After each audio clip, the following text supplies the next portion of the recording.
My name is Joey Landara. I'm originally from a city called Bloomfield, New Jersey, out on the East Coast. Being accepted was a hard thing for me to deal with. And growing up, I just wanted to be a part of the cool crowd. I wanted to, be a part of something big. At a young age, starting at 17, I started dabbling into alcohol at first. And, at first was just beer on the weekend with friends and just acting crazy.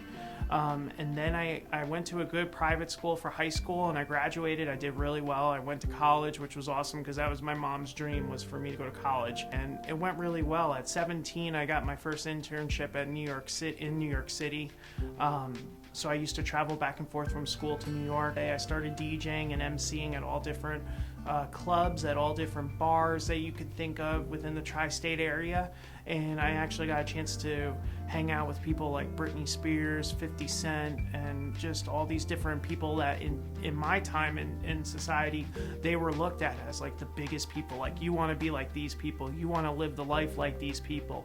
But with that lifestyle came a lot. It fed into my addiction of wanting to drink more, wanting to party more, trying to live this lifestyle that was just not meant to be.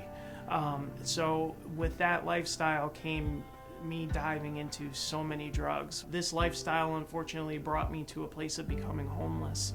I was just stranded in Syracuse, New York. I'll never forget being homeless on the streets, walking around with homeless people and just thinking to myself, how did I let my life get to this place? How did it get so dark so fast? Within 4 years, my life just went down to nothing. And every penny and dollar I got just went to some kind of drug or alcohol.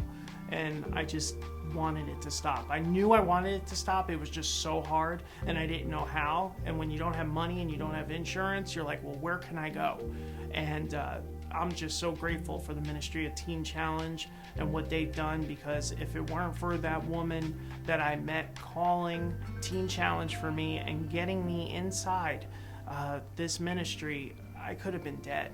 Honestly, it was getting to that point. And she just said, I just wanted to tell you that God, told me to tell you that you don't have to live this life anymore. And if you're willing to give your life over to Him, that it will be changed forever. And I got saved the first week that I was in Teen Challenge. I worked in the choir ministry there for a while and just got a chance to get back in different areas.